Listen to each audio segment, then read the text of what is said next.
Hello, everyone, and welcome to Wednesday, October 7th of the 27th week in Ordinary Time of the liturgical calendar. The Rosary is one of the most well-known prayers used by Catholics. And since today is the feast of Our Lady of the Rosary, I thought it would be neat to look at how the Rosary came about. So Catholics were not the first to pray with beads. And while the exact origin of where prayer beads came from is unknown, many men and women in faiths and cultures, Hindus, Greeks, Buddhists, etc., they all use beads for prayer. In fact, the word bead in English is actually derived from an Old English word that means prayer. The earliest form of the Rosary developed when Pope Gregory the Great, who lived between 590 and 604, when he was Pope during that time, popularized an earlier version of the Hail Mary by asking it to be prayed on the fourth Sunday of Advent. In fact, I think it's very interesting to realize that the Hail Mary prayer that we know today is something that was created over the course of hundreds of years with different phrases coming together to form it as the prayer that we know so well today. It is widely believed that in 1214, Saint Dominic had a vision of the Blessed Mother, and it is said that she presented him with the Rosary, both the beads and the prayers that were to be prayed. St. Dominic had a tremendous devotion to the Blessed Mother and to the Rosary and encouraged Catholics to gather in small groups to pray it. After the full development of the actual Hail Mary prayer, the term Rosary was finally given in, they think, about 1597. And the Latin word for Rosary means garland, a string of beads, a string of prayers. And as recent as 2002, Pope John Paul II added a new set of mysteries called the Luminous Mysteries, which was added to the other mysteries that we're well aware of, the sorrowful, the joyful, and the glorious mysteries. So you pray the Rosary so often, and sometimes you don't think the hundreds of years that it took to actually come to the place where we know it now. And I remember growing up, I watched my mom pray the Rosary every day. And sometimes, especially in later years, she prayed several rosaries every day. And what's really beautiful is now, as she's gotten quite older and she's forgetting a lot of things, she doesn't forget the Rosary.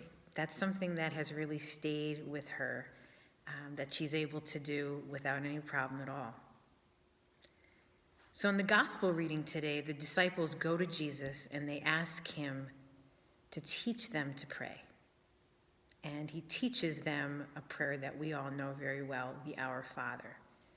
That's another prayer that is recited during the Rosary itself. But what I think what's important for us to take away from that gospel reading is the real beauty and the simplicity of the disciples asking for help. I guess I hear them saying something like, help us to learn how to talk with God as you do, Jesus. There are so many stories in the Gospels that describe a situation where Jesus just goes off by himself and wants time alone to pray and be with God.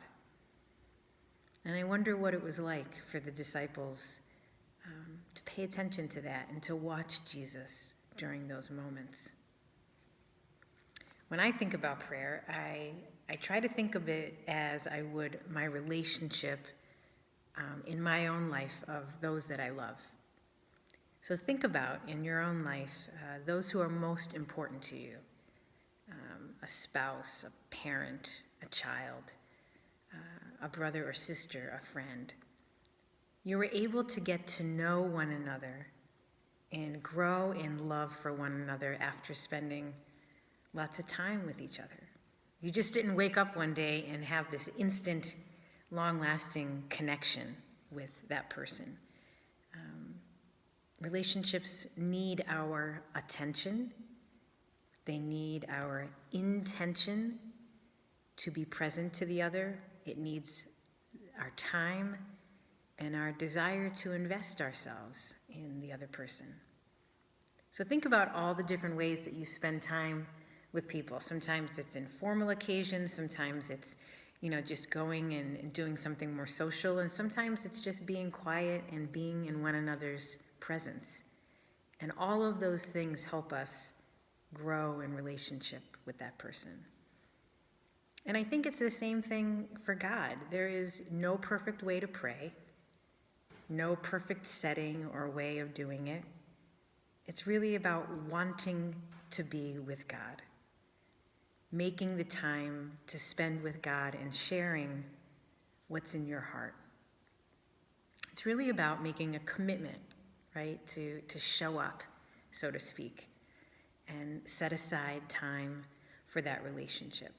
And there are just so many ways that can happen, right? For some, it's going to Mass. For some, it's saying the Rosary. Others, it's going for a walk, riding your bike, painting, listening to music, playing sports, playing an instrument, working in your garden, or any activity that opens your heart and mind to be in the present with God. And sometimes those activities are very quiet and still, and sometimes they find us in motion, where we just find our inner lives, our inner selves, open to being with God. I love this quote by C.S. Lewis. It says, "I pray because the need flows out of me all the time, waking and sleeping. Praying doesn't change God, it changes me." I just love that idea that it's not just about, trying to figure out what, how is God going to help me with this or that. It's about wanting to come before God, and somehow we're changed because of that. So as you go through your day today, take some time to reflect on the ways you'd like to spend time with God. And you never have to wonder if God will be there waiting for you, because God is always there, happy for when you will arrive. I continue to pray for you and your loved ones. On these beautiful autumn days, I hope that you are able to get out and enjoy just the beauty of creation, the beauty of these days. And until we see one another again, I wish you much hope and much peace.